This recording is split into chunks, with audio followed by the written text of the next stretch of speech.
Assalamualaikum warahmatullahi wabarakatuh. Hai, saya Danuri Waldi. Hari ini saya akan meresensi sebuah buku yang berjudul Filosofi Teras. Filosofi Teras adalah buku karya dari Henry Manampiring yang diterbitkan oleh Kompas, jumlah halamannya 298, yang berisikan sebanyak 12 bab, dan yang saya dapatkan ini adalah cetakan yang ke-25 tahun 2021. Alasan beliau menulis buku Filosofi Teras adalah beliau pernah mengalami sebuah depresi pada tahun 2017. Beliau menemukan sebuah buku yang berjudul How to be a Stoic, karya dari Massimo Pigliucci, yang berisi tentang ajaran Stoicisme atau bisa disebut dengan filsafat Stoa. Setelah membaca buku tersebut, beliau menemukan sebuah terapi tanpa obat dalam menangani sebuah depresi yang terjadi pada tahun 2017 tersebut. Dengan membaca dan melakukan ajaran yang ada pada buku tersebut, beliau bisa mengendalikan sebuah hal-hal yang negatif yang ada pada dirinya tersebut. Akhirnya beliau memutuskan untuk menulis sebuah buku Filosofi Teras, dan tidak banyak buku-buku filsafat yang berbahasa Indonesia untuk mengajarkan sebuah filsafat Stoa tersebut. Beliau berharap dengan adanya buku ini para pembaca dapat mengendalikan sebuah emosi-emosi yang terdapat pada dirinya, terutama emosi negatif yang sering dialami oleh kebanyakan orang pada zaman sekarang ini. Dengan begitu, para pembaca dapat memperoleh hidup yang tenang dari ajaran filsafat Stoa.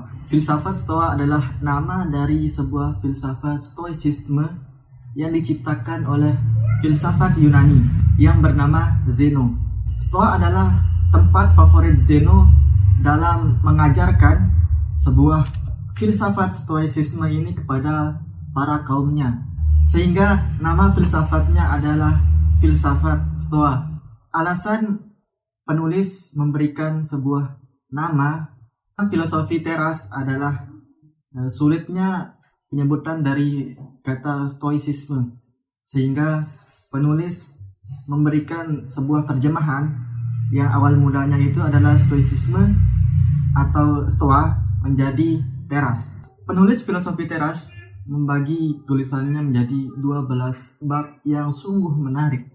Ajaran yang terdapat dalam buku Filosofi Teras dapat diterapkan oleh kalangan banyak orang dan tidak bersifat memaksa, sehingga pembaca boleh menerapkan atau tidak. Ajaran filsafat Stoa yang terdapat pada buku Filosofi Teras bertujuan agar pembacanya bisa hidup dengan tentram dan terbebas dari hal-hal yang negatif seperti sedih, cemburu, baper, dan lain sebagainya. Selain itu, filsafat Stoa juga memiliki tujuan yang lain untuk bisa menerapkan dalam kehidupannya, dapat mengasah sebuah kebajikan. Ada 4 kebajikan yang diajarkan oleh filsafat Stoa ini, yaitu kebijaksanaan, keadilan, keberanian, dan menahan diri. Buku Filosofi Teras juga mengajarkan kita untuk hidup selaras dengan alam. Maksudnya di sini adalah selaras dengan alam itu adalah kita hidup menggunakan sebuah nalar atau rasional, karena membedakan antara manusia dengan hewan, yaitu manusia memiliki sebuah akal sehat dan kemampuan penggunaannya untuk menciptakan sebuah kebajikan. Terdapat salah satu bab yang paling saya sukai, yaitu bab yang menjelaskan dikotomi kendali yang terdapat pada bab 4. Dikotomi kendali adalah sebuah perkataan Epictetus yang mengatakan ada hal-hal yang berada di bawah kendali kita dan ada hal-hal yang bukan di bawah kendali kita. Maka itulah penyebab kita tidak bahagia. Jika kita menggunakan prinsip tersebut, ketika ada suatu kejadian atau masalah yang terjadi pada kita, baik yang terjadi pada hari ini maupun yang akan datang, kita bisa mengendalikannya dengan prinsip yang sudah saya jelaskan tadi. Ada hal-hal yang tidak dapat kita kendalikan dan ada hal-hal yang dapat kita kendalikan pada diri kita. Dalam pandangan filsafat Stoa, bahagia adalah ketika kita hidup bebas dari emosi negatif, bukan saat memiliki banyak emosi positif. Dengan adanya emosi negatif yang terus-menerus bersarang pada diri kita, itu bisa menimbulkan sebuah hal-hal yang tidak bisa kita pungkiri dan bisa menyebabkan timbulnya kecemasan dan kekhawatiran yang berlebihan. Timbulnya rasa khawatir itu disebabkan oleh opini-opini yang berasal dari orang lain. Banyak opini-opini yang berasal dari orang lain itu adalah kita tidak memfilternya pada diri kita, sehingga banyak emosi negatif yang tidak bisa kita kendalikan. Oleh karena itu, sebaiknya kita mulai menerima hal-hal yang bukan di bawah kendali kita, agar kita dapat mengurangi rasa cemas sehingga bisa menyebabkan sebuah kesetresan. Ketika kita mulai merasakan emosi negatif, kita bisa mengendalikan dengan rumus STAR, yaitu stop, think, dan assess, dan setelah itu memberikan sebuah respon terhadap satu masalah tersebut. Begitulah rumus tersebut bisa mengatasinya.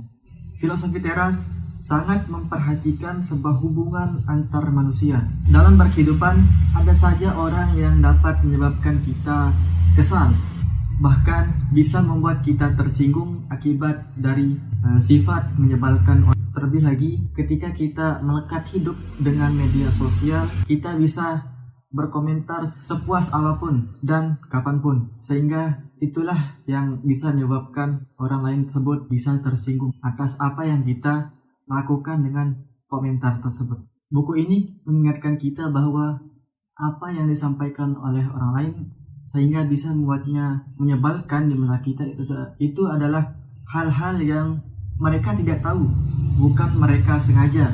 Nah, tergantung dari kitanya, apakah kita bisa mengendalikan sebuah persepsi atau pikiran kita sendiri. Filosofi teras memang mengajarkan kita tentang filsafat, akan tetapi penulis buku filosofi teras ini menggunakan bahasa yang sangat ringan dan sangat mudah dipahami, sehingga kita bisa mencerna dari teks-teks apa yang kita baca dari buku tersebut. Dengan begitu, buku ini sangat berisikan tentang apa yang dialami oleh generasi pada zaman sekarang ini, atau bisa disebut dengan zaman milenial.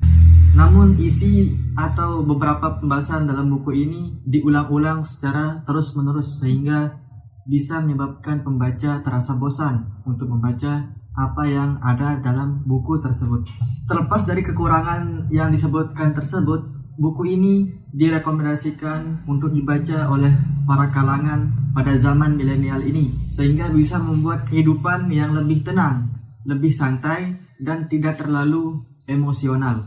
Intinya, buku ini adalah buku yang sangat cocok buat kalian yang pikirannya selalu negatif terhadap orang lain maupun terhadap diri sendiri.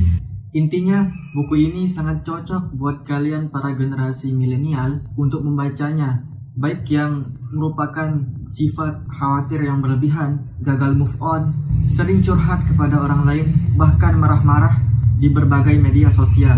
Dikarenakan filsafat stoicisme ini adalah rumus kontrol yang terdapat pada zaman 2000 tahun yang lalu, sehingga bisa kita aplikasikan pada zaman milenial sekarang. Ya, manusia pada zaman dulu maupun pada zaman sekarang itu memiliki problem yang sama, yaitu sama-sama memiliki emosi yang terlalu berlebihan. Nah, itu tadi resensi dari buku Filosofi Teras. Sekian dan terima kasih. Wassalamualaikum warahmatullahi wabarakatuh.